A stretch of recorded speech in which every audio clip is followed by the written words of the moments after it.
Hey, good morning.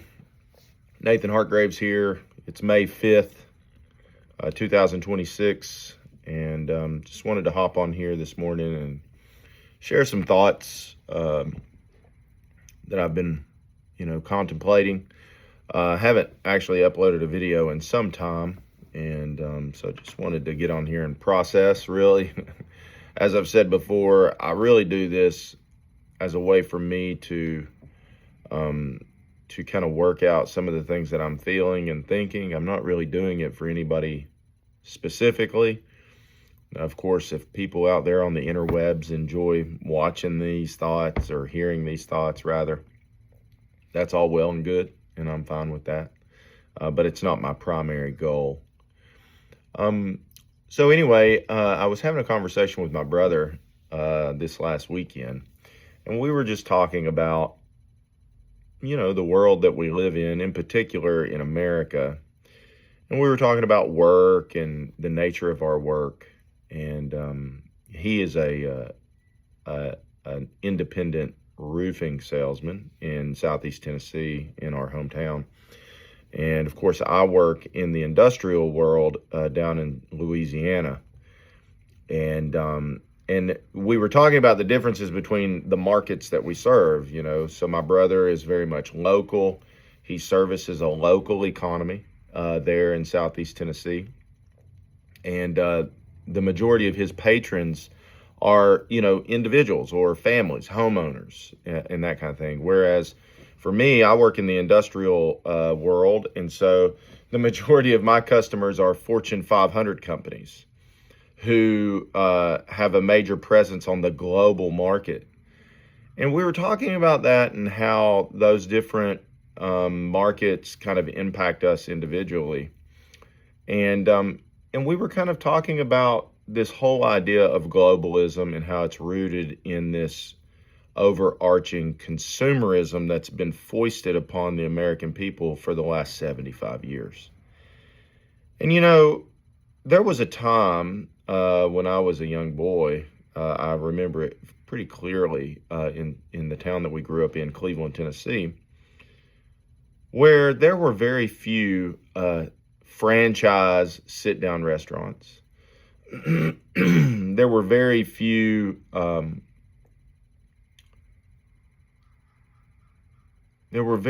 franchise anything, really. I mean, we had a handful of franchise fast food restaurants, but other than that, I remember when the Applebee's and the O'Charlie's and the Ryan Steakhouse first came to our hometown, and it was a big deal, right? I remember when we actually had local textile mills that made socks, and you could go and buy socks from their factory store, and the people that worked in that factory were locals. And we had a uniform company called American Uniform that made uniforms for businesses. And it got me thinking, about what a world would look like where,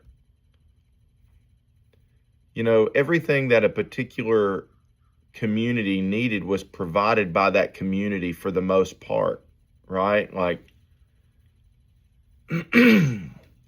where the food and the clothing and the hardware and I don't know, where the hardware store was owned by a local and not by a big box store like Lowe's or Home Depot, where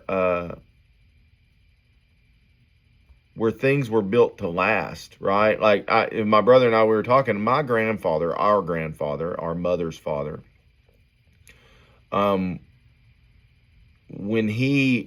to World War II, and his age was he went into the Army just in 1945. So he was a little younger than some of the other soldiers that went and fought in World War II. And prior to him going into the Army, to my understanding, he worked at a local chair factory in my hometown, and they made chairs and recliners and that kind of thing. And he learned how to upholster furniture. And when he got out of the Army, he did that. on the side, and he had a business where he upholstered furniture. He was also a trained electrician. He was a lineman with the local volunteer electric co-op, and he repaired TVs in his back shed. And my mom would tell me stories about that, where he worked with the volunteer electric company doing lineman work, but on the side, he repaired TVs and he reupholstered furniture. Who in their right mind anymore would have their upholstery or their furniture reupholstered or their TVs repaired, right? Like everything has become so cheap and mass made in China, I might add. It's not made in America. It's not made to last. Nobody's having their TVs repaired. Nobody's having their furniture reupholstered unless you have very high-end furniture that's designed to last for generations, like furniture that's still made in North Carolina or something like that.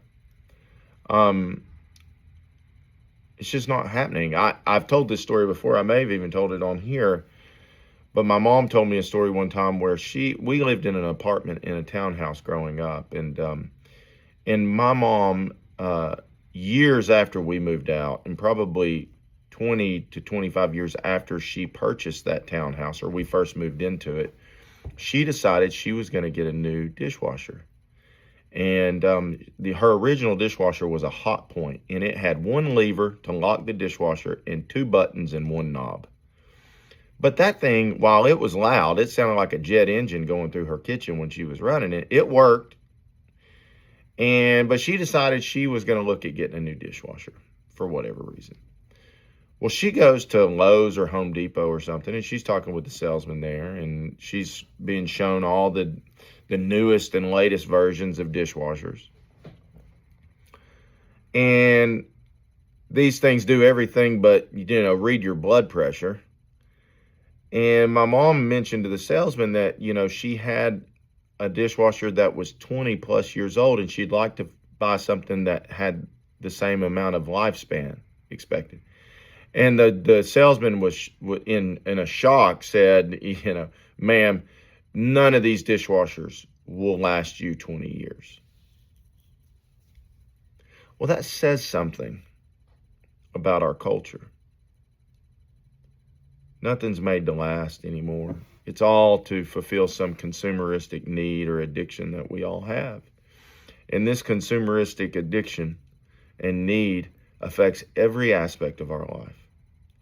It affects our health, not only our physical health, but our mental health, our emotional health.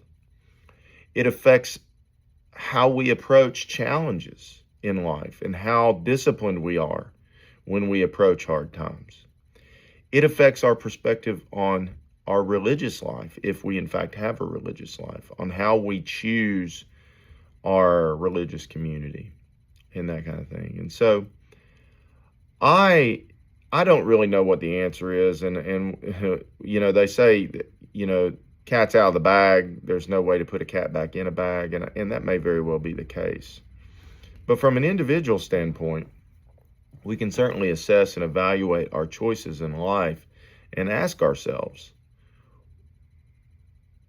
is all of this excessive consumerism really helping the human person? Even if you don't believe in the divine, is it making us something that we would look back on and be proud of and say, wow, I'm proud of that? Or do we look back and we say, what have we done? Well, we've polluted the world. We've reaped our resources to where they're all gone.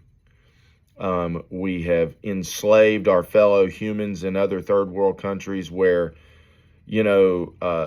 microchips and iPhones and what have you rely on slave labor in the Democratic Republic of Congo to mine cobalt and rare earth mineral. I mean, there's so much injustice that goes on in this world, and it's all to feed a consumeristic appetite. Even something I was thinking about, and I actually went online and looked at this morning, that, my grandfather, my mom's dad, he built a house for my mom's mom, my grandmother, and their kids, my mom and her siblings. in like 1955. And they were a single income household. My grandfather worked as an electrician and was a member of the electricians union. And they had one car. My grandmother did not work outside the home. She was a homemaker. She would drop my grandfather off and pick him up from work because they only had one car. He paid for and built this house that was probably maybe 1,200 square foot, and they had 4 kids. When they built the house, they only had 3, but this house had 3 bedrooms, not very big, 1 full bath, a living room, and a kitchen with a dinette area. Later on, they added a small den with a fireplace, and a back bedroom for my uncle who was born later. But that was a middle-class home. And from what I've been told, my grandfather used all the best material out there, top-of-the-line material, and that house still stands today. That was the average middle-class home for an average middle-class living. But now most middle-class homes are well over 2,000 square foot. That's what's considered middle class. Cars, multiple cars, spend, no savings. I don't know. I think it's something that we ought to contemplate. We ought to consider. We ought to evaluate it in our own lives. Do we need it? Do we really need it? And most of the time we purchase these things, we buy these things, we put these things in our lives at the detriment of our relationships, at the detriments of our financial health. Most people in this country are grossly in debt. I've told people before, I don't keep a credit card. My family does not have one credit card because of some financial trouble that I got into because of a credit card, and I vowed I would never have a credit card again because it makes no sense. Why do I need a credit card? I don't. A lot of people live off their credit cards today. And all that's rooted in this consumeristic ideal. It's not what made America great, I don't think. Now, I could be mistaken. Who am I? This is just my opinion. But I really do think that we need to reevaluate what's important in our lives and maybe try to, at least on an individual level, put things in reverse. So those are my thoughts. Comment if you have something to say. Hope you have a blessed day.